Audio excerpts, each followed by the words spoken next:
नमस्ते बच्चों। जैसा कि सब जानते हैं, कोरोना की वजह से चारों तरफ लॉकडाउन है और इस लॉकडाउन की वजह से अब स्कूल भी बंद हैं। और जिन स्कूलों में ऑनलाइन पढ़ाई हो रही थी, फ़िलहाल वो स्कूल भी गर्मी की छुट्टियों के कारण बंद हैं। इसीलिए हमने 10वीं क्लास की हिंदी की तैयारी कराने के बारे में विचार किया है। तो हम आज से क्लास 10वीं की हिंदी की किताब, उसकी कविताओं की व्याख्या करेंगे और आपको समझाएंगे। तो चलिए बच्चों, आज हम पढ़ते हैं सूरदास के बारे में। सूरदास के बारे में एक पंक्ति कही गई है कि किधो सूर को पद लग्यो, किधो सूर की पीर, किधो सूर को सुर लग्यो, तन मत धुनत शरीर। सूरदास का जन्म सन 1478 में मथुरा के निकट रोणकता नामक गांव में माना जाता है। उनके जन्म के बारे में अभी तक कोई ठोस प्रमाण नहीं मिले हैं, लेकिन कुछ लोगों की मान्यता है कि वो दिल्ली के पास फरीदाबाद जिले के सिंह नामक गांव में उनका जन्म हुआ था। सूरदास जी महाप्रभु वल्लभाचार्य के शिष्य थे और अष्टछाप के बहुत ही प्रसिद्ध कवि थे। तो चलिए आइए आगे हम सूरदास की कविता को शुरू करते हैं। उनका जो पहला पद है उसमें उद्धव से जो गोपियां हैं वो व्यंग्य करती हैं। जब उद्धव श्री कृष्ण के कहे अनुसार, जब श्री कृष्ण उद्धव को कहते हैं गोपियों को मनाने के लिए, तब उद्धव उनसे बात करने के लिए आते हैं। तो गोपियां उद्धव से क्या कहती हैं? उद्धव तुम हो अति बड़भागी। गोपियां उद्धव से कहती हैं कि उद्धव तुम बहुत ज्यादा भाग्यशाली हो, क्योंकि अपरस रहत स्नेह तगाते नाहिन मन अनुरागी। क्योंकि तुम कृष्ण के पास रहते हुए भी उनके प्रेम रूपी धागे से अभी तक नहीं बंधे हो और ना ही तुम्हारा मन उनके प्रेम में अभी तक फंसा है। तो गोपियां कहती हैं गोपियां उद्धव की तुलना एक कमल के पत्ते से करती हैं। वो कहती हैं कि उद्धव पुरैन पात रहत जल भीतर, कि जिस प्रकार कमल का जो फूल है वो जल के भीतर रहकर भी उसके पत्तों पर तारस देह न लागी, कोई भी पानी की बूंद या कीचड़ नहीं लगता, उसी तरह तुम कृष्ण के पास रहकर उसके प्रेम में नहीं बंधे। दोबारा गोपियां उद्धव की तुलना एक तेल की गगरी से करती हैं। गोपियां कहती हैं कि उद्धव ज्यों जल महा तेल की गागरी, जैसे जल में तेल की गगरी को अगर हम डुबो दें, बूंद न ताको लागी, तो भी उसके शरीर पर एक भी बूंद पानी की नहीं लगती, उसी तरह तुम हमेशा कृष्ण के पास रहते हुए भी उसके प्रेम में नहीं बंधे हो। गोपियां उद्धव से कहती हैं कि उद्धव प्रीति नदी में पांव न बोरियो, कि हम तो बहुत ही ज्यादा अभागन हैं, लेकिन तुमने अभी तक प्रीति नदी में पांव न बोरियो, कृष्ण के पास रहते हुए भी उनकी प्रेम रूपी नदी में पैर नहीं डुबोया है। दृष्टि न रूप परागी, ना ही तुम्हारी जो नजर है उनके सुंदर रूप के ऊपर पड़ी है। गोपियां कहती हैं कि उद्धव सूरदास अबला हम भोरी, कि हम तो भोली भाली अबला नारियां हैं जो कृष्ण के प्रेम में इस तरह पड़ चुकी हैं, गुड़ चाटी जो पागी, की जैसे गुड़ के ऊपर चींटियां चिपक जाती हैं उससे छूट नहीं पाती, उसी तरह हम भी कृष्ण के प्रेम में इतने फंस चुके हैं कि उससे बाहर आना अब हमारे लिए मुश्किल है। आइए बच्चों, हम अगला जो पद है उसको एक बार देखते हैं। मन की मन ही मांझ रही। गोपियां कहती हैं कि उद्धव हमारे जो मन की बात थी वो तो हमारे मन में ही दबकर रह गई, कहिए जाए कौन पे ऊधो। गोपियां कहती हैं कि उद्धव कहिए जाए कौन पुग, अब हम अपनी जो मन की बात है वो कहाँ जाकर किससे कहें, ना ही परत कही। जब कहने का समय था, जब कृष्ण हमारे पास थे, तो हमने उनसे वो बात नहीं कही। अवधि आधार आस आवन की। गोपियां कहती हैं अवधि आधार आस आवन की, कि जो कृष्ण के आने की जो आस है वही बस अब हमारे जीवन का, हमारे जीने का एक आधार बन गया है। अर्थात हम सिर्फ इसी आस में अपना जीवन जी रही हैं कि कृष्ण एक दिन वापस आएंगे। तन मन व्यथा सही, और इसी आस में हम अपने तन और मन की व्यथा को, हम अपनी पीड़ा को, अपने दर्द को सहन कर रहे हैं। अब इन जोग संदेशन सुनी सुनी। गोपियाँ कहती हैं कि उद्धव अब इन जोग संदेशन सुनी सुनी, और तुम ऊपर से हमें योग के संदेश देने आए हो। अब तुम्हारे इन योग संदेशों को सुन सुन कर विरहिणी विरह दही, जो हमारे विरह की जो आग है, अर्थात जो हमारे श्री कृष्ण से बिछड़ने का दुख है, वो और भी ज्यादा बढ़ गया है। चाहती हुती गुहारी जितैते।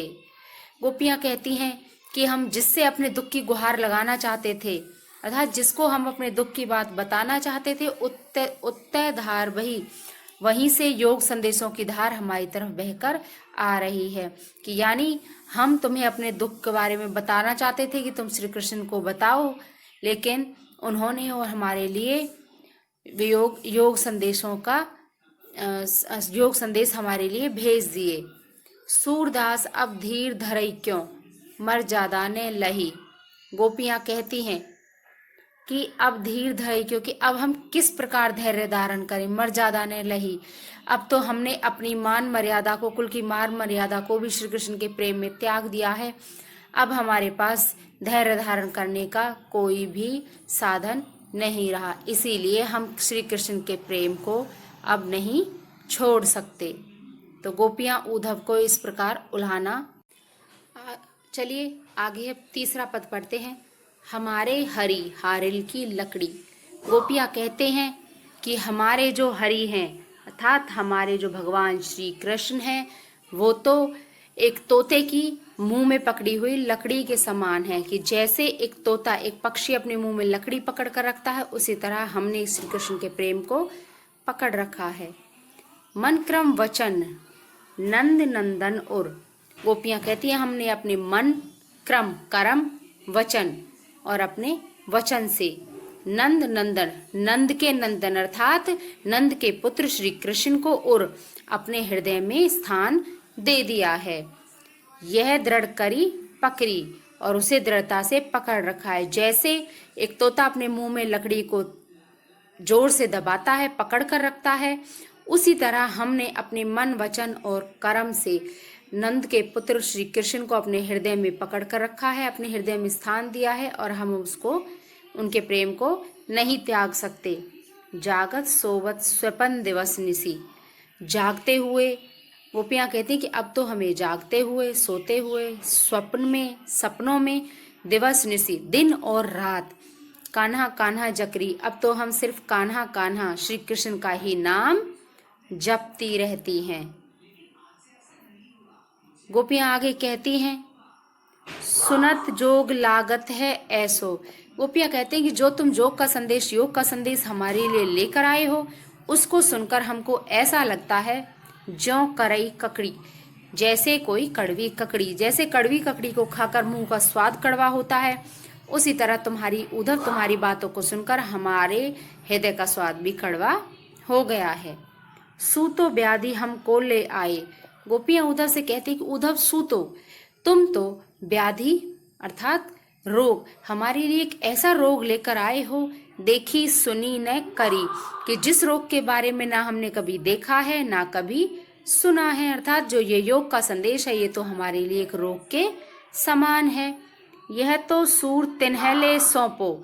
गोपियाँ उद्धव से कहते हैं कि उद्धव, ये जो तुम्हारा संदेश है, ये तो तिन्हले सौंपो, ये तो उन लोगों को दो जिनके मन चक्री, जिनका जो मन है वो चक्री के समान है, जो एक स्थान पर नहीं टिक सकता। अर्थात हमारा मन एक जगह पर ही निश्चित है, हम अपने मन से श्री कृष्ण को नहीं निकाल सकते। चलो बच्चों, आगे अब आखिरी और चौथा पद जिसको हम पढ़ते हैं। हरि है राजनीति पढ़ आए। गोपियाँ उद्धव से कहती हैं कि उद्धव, हरि अर्थात कृष्ण तो राजनीति पढ़कर आए हैं। राजा बनने से पहले राजाओं को राजनीति का पाठ पढ़ाया जाता है, तो कृष्ण भी राजनीति पढ़कर आए हैं। समझी बात कहत मधुकर के, समाचार सब पाए। समझी बात, गोपियाँ उद्धव के द्वारा कही गई बात को समझकर, मधुकर अर्थात भवरा, भवरा अर्थात यहाँ गोपियों ने भवरा मधुकर का जो प्रयोग किया है वो उद्धव के लिए किया है। तो गोपियाँ कहती हैं उद्धव की बात को समझकर कि समाचार सब पाए, कि जो समाचार तुम सब लाए हो उन सब को सुनकर गोपियां कहती हैं एक अति चतुर होते पहले ही, कि एक तो उद्धव तुम पहले ही इतने चतुर थे, बहुत चालाक थे, अब गुरु ग्रंथ पढ़ाए। अब तुम्हारे गुरु भगवान श्री कृष्ण ने तुम्हें और भी ग्रंथ पढ़ाकर भेजा है, अर्थात तुम्हें और भी अधिक शिक्षा देकर यहाँ भेजा है। गोपियां आगे कहती हैं बड़ी बुद्धि जानी जो उनकी। गोपियां कहती हैं कि हम श्री कृष्ण की बुद्धि को बहुत बड़ा मानते हैं, अर्थात उन्हें बहुत ज्ञानी मानते हैं। योग संदेश पढ़ाए, जो तुमको यहाँ योग संदेश पढ़ाकर हमारे पास भेजा है। उद्धव भले लोग आगे के। गोपियां कहती हैं कि उद्धव भले लोग आगे के, वो लोग बहुत ही ज्यादा भले अर्थात बहुत ही ज्यादा अच्छे होते हैं। परहित डोलत धाये, जो दूसरों के हित के लिए घूमते हैं, अर्थात उद्धव तुम बहुत ही ज्यादा अच्छे और भले हो, क्योंकि तुम श्री कृष्ण का कार्य करने के लिए यहाँ तक आए हो, कि दूसरों के कार्य के लिए घूमते फिर रहे हो। अब अपने मन फेर पाइए। गोपियां फिर अंत में उद्धव से कहती हैं कि उद्धव अब अपने मन फेर पाइए, हम अब अपने मन को फिर से प्राप्त करेंगे। चलत जो होते चुराए, जिस हृदय को यहाँ से जाते हुए श्री कृष्ण चुरा कर ले गए थे, अर्थात हम अपने हृदय को दोबारा प्राप्त कर लेंगे। ते क्यों अनिति करे आपुन। गोपियां उद्धव से कहती हैं कि ते क्यों अनिति करे आपुन, कि अब वो और ज्यादा हम पर अन्याय क्यों कर रहे हैं। जे और अनीति छुड़ाए, वो पहले ही हमारे ऊपर हमें यहाँ अकेला छोड़कर हमारे ऊपर अन्याय कर चुके हैं, अब तुम्हें भेजकर वो और अधिक हमें दुख या पीड़ा क्यों दे रहे हैं।